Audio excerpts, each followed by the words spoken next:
প্রতিদিনের মতো সকালবেলায় ব্যবসায়িক কাজকর্ম নিয়ে বসা একটা অভ্যাসে দাঁড়িয়ে গেছে। সকালবেলা উঠেই ইবাদত বন্দেগী সেরেই আগে সেলাই কাজ নিয়ে বসি, মানে আমার ব্যবসায়িক কাজকর্ম নিয়ে বসি। একটু হলেও কাজ করে নিয়ে তারপরে সংসারের কাজে মন দিই। তবে সারাদিনই এরকম কাজ হয়, ফাঁকে ফাঁকে সব কাজই চলে। তো আসসালামু আলাইকুম, কেমন আছেন সবাই? আশা করি ভালো আছেন। আমিও আলহামদুলিল্লাহ ভালো আছি।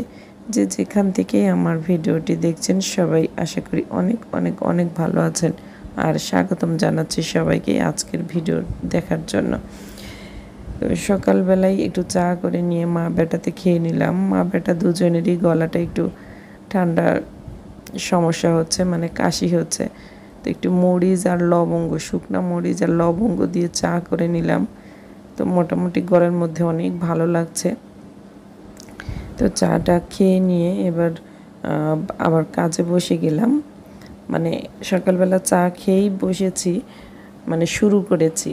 তো এই সুন্দর ওড়নাটা শেয়ার করছি। সুন্দর ওড়নাটা আমার কাজ হয়েছে কিন্তু ওয়াশ হয়নি, লন্ড্রি হয়নি, সেলাইয়ের কাজ হয়েছে শুধু, সেটাই আপনাদের সাথে শেয়ার করছি। কারণ আমার প্রিয় আপুরা অনেক অনেক পছন্দ করেছিলেন আমি যখন এই কাপড়টা জোড়া দিয়েছিলাম।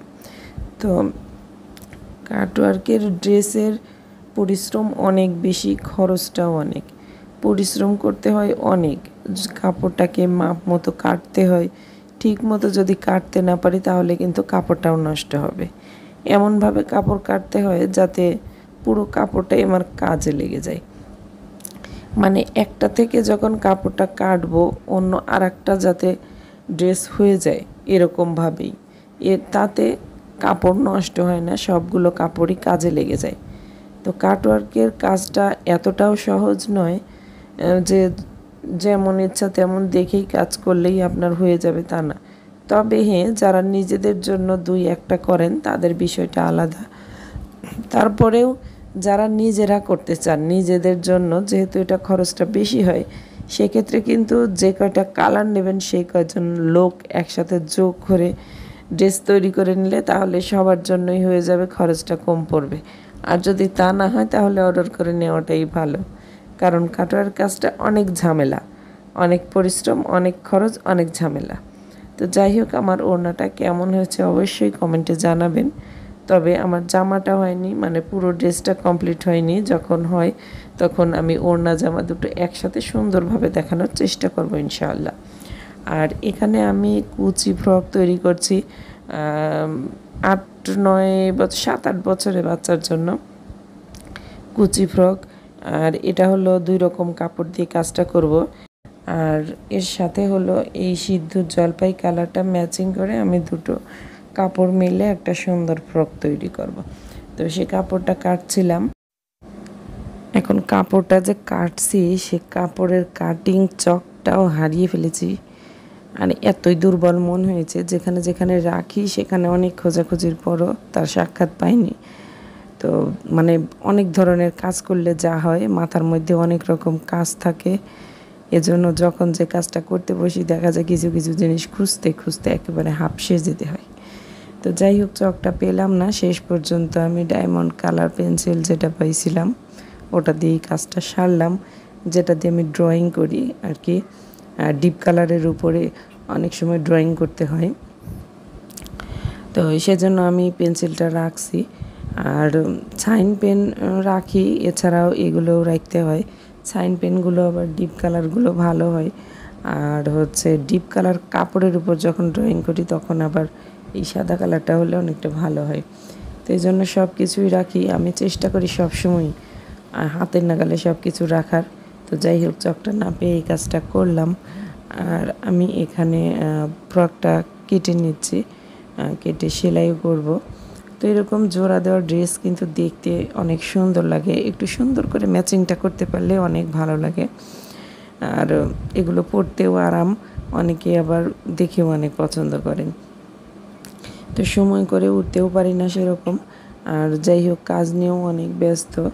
আমার কাটওয়ার্কের ড্রেসগুলো, একটা ড্রেস অলরেডি হয়ে গেছে, আমি এখন ওয়াশ করে তারপরে আপনাদের সামনে হাজির করব। আর যে ওড়নাটা দেখালাম সেটা ড্রেসটা হওয়ার পথে অনেক কাজ হয়ে গেছে, সামান্য একটু কাজ আছে, সেটা অবশ্যই দেখাবো। এখন দেখা যায় অল্পতেই একদম হয়রান হয়ে যাই। আর সাথে যোগ হয়েছে বাচ্চাদের স্কুলের যাওয়াটা। এখন স্কুলটা দূরে হয়ে যার কারণে যেতে হয়, অবশ্যই যেতেই হয়। আর এই যাওয়ার জন্য দেখা যায় কাজটা অনেকটাই পিছিয়ে যায়, তবু যেতে হবে, কি আর করা। তো সব মিলে দেখা যাচ্ছে যে অনেকটাই পরিশ্রম হয়ে যায়। তো সকালবেলা থেকে এই কাজগুলোই করছি, এখনও রান্নাতে যাইনি। তো বেলাটা অনেকটাই হয়ে গেছে, বাচ্চারাও স্কুলে যাবে, টিফিন তৈরি করব, নাস্তা তৈরি করব, অনেক কাজ। ছোটোটা উঠে পড়বে, আবার তার খাবার দাবার আছে, সময়টা ওদিকে দিতে হবে। পুরো দুপুরবেলাতে আমি আর কিছুই করতে পারবো না। এখানে শুধু কাটিংটা শেষ করেই আমি উঠে পড়বো, খুব তাড়াহুড়া করছি, যেহেতু ওরা সময় পাবে না। আমার দেরি হওয়া মানেই ওদের দেরি হওয়া, ওরা ঝামেলায় পড়ে যাবে। স্কুলে যাওয়া দেরি হয়ে গেলে গেটটা চাপাই দিয়ে দিবে, মানে গেট বন্ধ করে দিবে, তখন অনেক ঝামেলা হয়। তো একদম সময় মেনটেন করে যেতে হয়। তো এই জন্য খুব তাড়াহুড়া করছিলাম, আর এটা না নিয়ে বসলে হবেও না। তো এই জন্য এই কাজটা মোটামুটি অনেকটা কাজে আমি কমপ্লিট করে ফেললাম সকালবেলাতেই। মানে টুকটুক করে সব কাজই হবে, কমপ্লিট হলে ভালো লাগে। যেমন সকালবেলা থেকে যতটুকু কাজ করলাম পুরোটাই কিন্তু হয়ে গেল। এখন আমি সকালবেলা নাস্তাটা করছি, মানে নাস্তা তৈরি করছি। ভাত ছিল, রাতে একটু বেশি করেই ভাত রান্না করেছিলাম, যে সকালে ভাজি করব। আর ভাজিটা খুব একটা খাওয়া হয় না, বাচ্চারা খুব একটা পছন্দ করে না, অনেক দিন পর পর দিলে খায়। তো আজকেও সেরকম করলাম, তবে এর সাথে আবার ডিম ভাজি হলে ওরা খাবে, না হলে খেতে চাইবে না। একটু ঘি আর একটু ডিম ভাজি হলে তখন সুন্দর করে খাবে। তো ডিমগুলো এই জন্য পেঁয়াজ মরিচ দিয়ে ভেজে নিচ্ছি। আর সেই সাথে ওদের টিফিনটাও করে দিব, যতটা পারি চেষ্টা করি বাসা থেকে টিফিন দিতে। প্রায় না, মানে সব সময়ই আমি টিফিন বানিয়ে দিই। আর মাঝে মাঝে হঠাৎ দেখা যায় ওরা বাহিরে খায়, বাহিরে খাওয়ার প্রসেসটা রাখি না আমি। পারতপক্ষে না, মানে সবসময়ই বাসা থেকে করে দিই। তো আজকেও সেরকম। তো আটার জিনিসগুলো দিই, না হলে ভাত নিয়ে যায়, ভাত সবজি নিয়ে যায়, সবই ওরা খেতে পারে, সমস্যা হয় না। তো এখানে ওদের জন্য টিফিন তৈরি করছিলাম, প্যানকেকগুলো তৈরি করছিলাম। আসলে আমার বাচ্চারা বলে যেটা প্যানকেক, মানে আমার আসলে রান্নাটাই এরকম। অনেক সময় দেখা যায় ইচ্ছে মতোই কোনো কিছু তৈরি করি, মনে হয় যে এরকম করে রান্না করলে মজা লাগবে, অনেক সময়ই এরকম করে আসলে রান্নাটা করি। এই জন্য আমার ছেলেমেয়েরা বলবে এটা আম্মুর রেসিপি।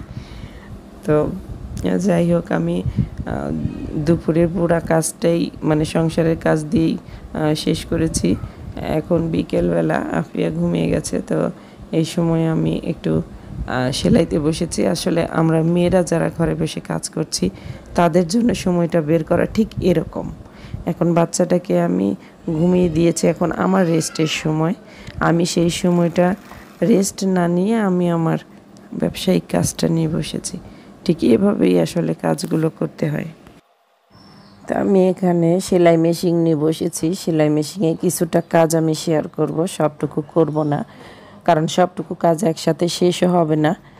আর এই যে সবটুকু কাজ আমি শেয়ার করবও না এমনিতেই।